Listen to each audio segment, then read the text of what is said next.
What is up, guys? Thank you so much for checking out another video. Make sure you like this video, you subscribe, and you hit that notification bell so you know when I post new videos. In this video, I'm going to be talking about 5 specific items to avoid buying, especially if you're a new stacker. You definitely want to avoid these 5 items. 4 of them are counterfeit. That's what we're going to be talking about, counterfeit or replicas. The last one, you want to hang around for the last one. It seems to be a new scam that is brewing with one of the 1/10 ounce Cook Island coins. And it does have gold in it, but it's a very misleading way that they've made it. So make sure you hang around for that, and that way we can go over it together. So I get asked all the time, how do I prevent myself from buying fake silver? And the answer to that could be very broad. I mean, that's a very broad question because every type of silver has something you need to look for.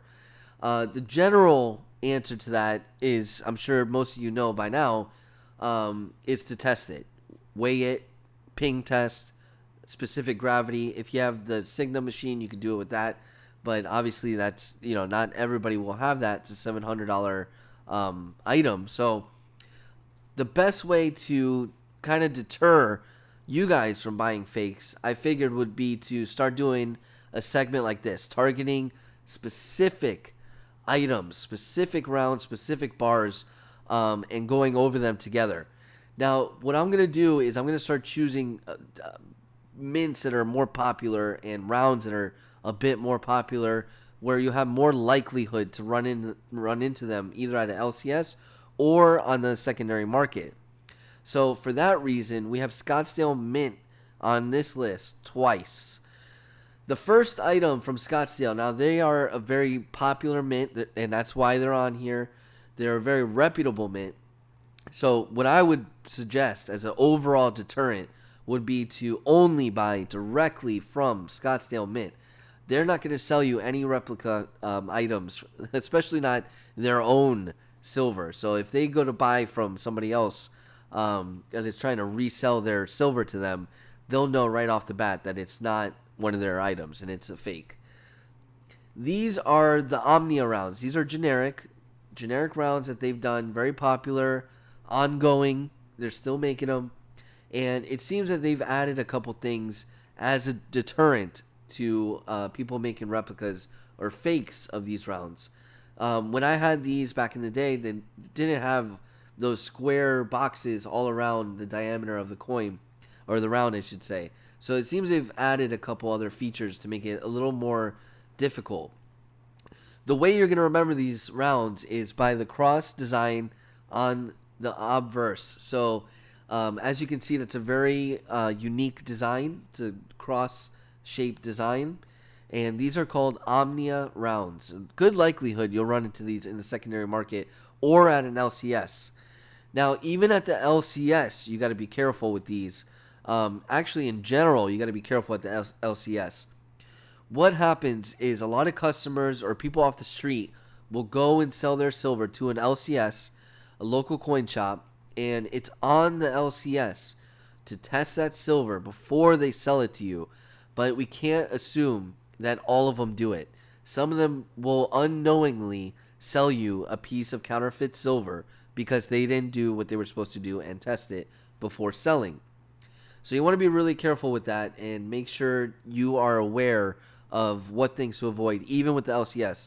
I've heard a lot of horror stories. Even with Morgans, they've sold fake Morgans. So just because it's a company and established LCS, you still need to be careful. And these rounds are one of the things you want to really be careful for. The best way to not buy fake Omnia rounds is, like I said before, buy directly from Scottsdale Mint. The second item are these 1-ounce bars. I just did a video on that not too long ago. I had 2 of them. One of them looked a little funky. I ended up cutting them out of the mint plastic and testing them, and sure enough, one of them was not real. It was fake. These are a very simple design, very easily counterfeited, and they are very popular. There's a lot of them. So they kind of get those in the mix, those counterfeits, and it's very difficult to tell which ones are real and which ones are fake, especially in just an image. So what ends up happening is you want to avoid any of them outside the plastic. Now, you can't assume because it's out of the plastic that it's fake, because that's not true. An example is I cut mine out. One of them is real, so it's not in the plastic, but it's real. People will cut them out. Some will do it because they don't like their silver in the plastic to begin with, and others will do it because they actually tested it.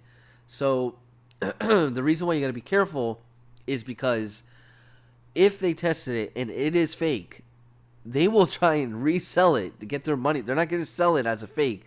They're not going to sell it as a replica. They're going to sell it as a real 1 ounce piece of silver, hoping that you won't know that it is a fake, even though they are aware.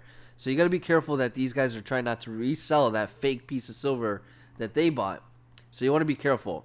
But once again, just because it's out of the plastic does not mean that it's fake. And just because it's in the plastic also does not mean it is real. So you want to be careful both ways.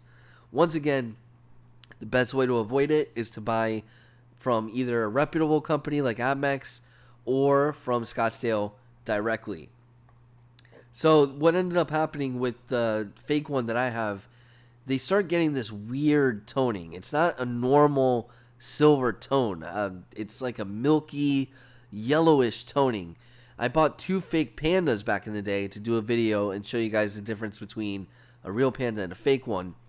And those 2 pandas have also got that weird, milky, yellowish tarnish going. So if you cut them out of the plastic and let them sit, eventually they'll start turning into that weird, tarnished, yellowish color I'm talking about. But you don't want to go through that. Trust me. Just buy from Scottsdale Mint directly. Avoid them altogether if you see them on the secondary market or at an LCS. The third item on this list is a general term, and the general term is art bar. The problem with this, now it's starting to get a little worse now because these vintage bars are becoming very, very popular and collectible. The problem is there's so many different designs. You might see this right now, and there's a good chance you'll never see that design again.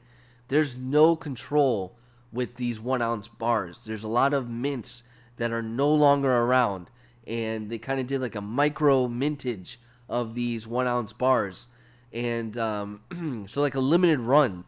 So like I said, you might not ever run into these, and they are probably the most counterfeit piece of silver you could possibly buy is these art bar. Anything in these categories, and they'll be listed as rare vintage art bars, and you have nothing to go off of because, like I said, there's not a lot of them, and you can't buy a real one to compare it with. And then you don't even know what who the mint is, so you got to be really, really careful. I would avoid this category altogether. And a couple terms to avoid as well as art bar would be Tibet silver and German silver. You see that? Forget it. That is a fake buffalo right there. Definitely. 100%. I know for a fact. $5, 1 ounce silver, no way. So that is a fake.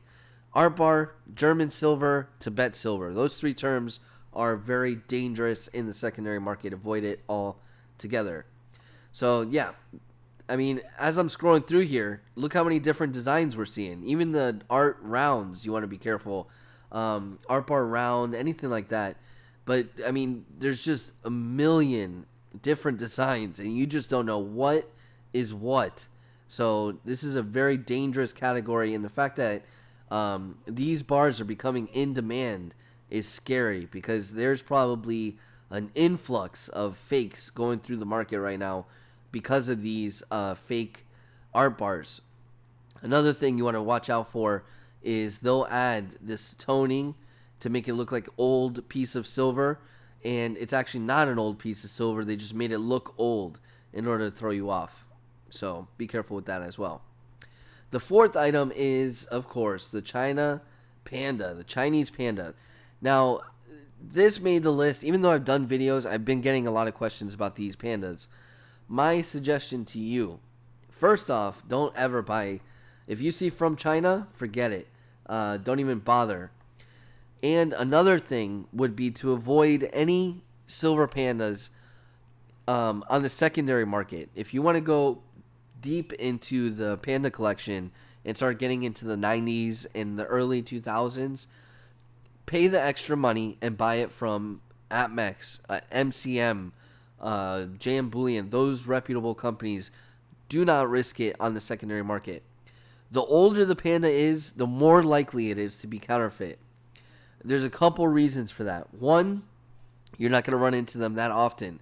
They want to make sure that you don't have the knowledge. So if you don't see them that often, you don't really know what the design's supposed to look like. And they take advantage of that. So those older coins, because they're not floating around on the secondary market as much as the newer ones, like the 2016, 2012 is still relatively new. They take advantage of that and they will list the older ones, supposedly older ones, because they know you have a less likelihood of running into them or seeing them. Another reason is, if you could tell here, even though this is, I don't know why, in 2019, this actually looks like one of the 90s pandas. This is exactly the type of design those 90s had. And as you can see, the details were not as strong as the newer ones.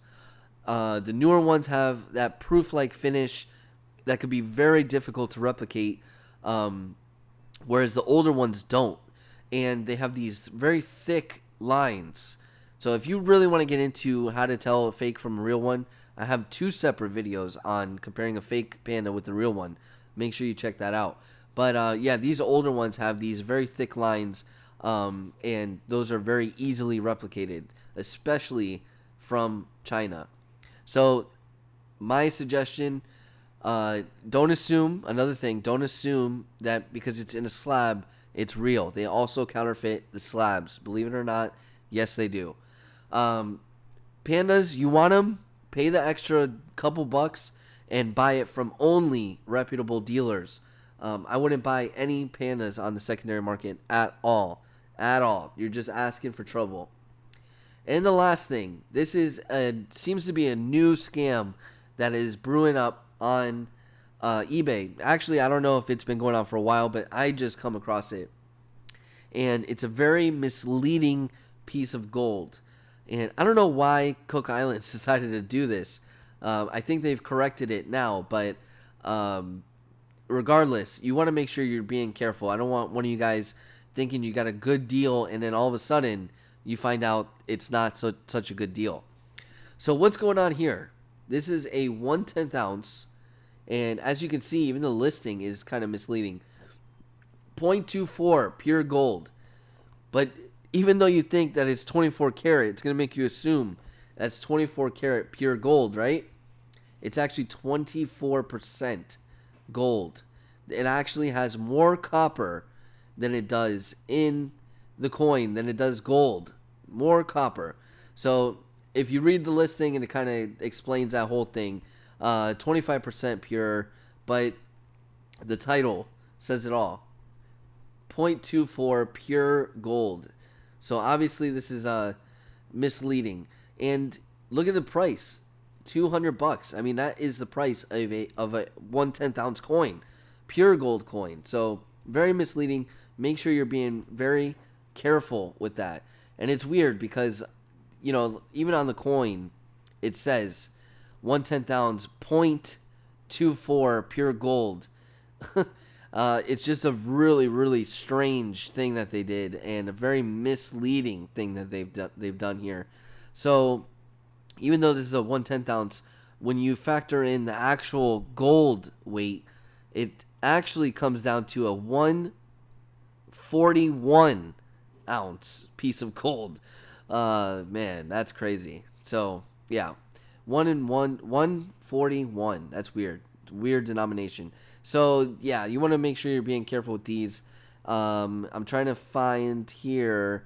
It says 24% gold and 76% copper.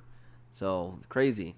So yeah, make sure you're being careful with that. This is the Cook Island coin from 2011. I don't know if they've done other years the same way, but this is the coin. Make sure you're avoiding that, especially at this price point.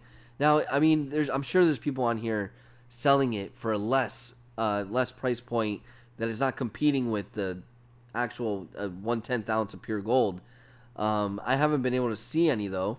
Actually, here you go, 120, which is still a little overpriced, but at least it's not competing with the 1/10 ounce price range. I mean, $200 for gold coin that's actually not really that much gold in it, 24%. It's just very misleading. So be careful with that.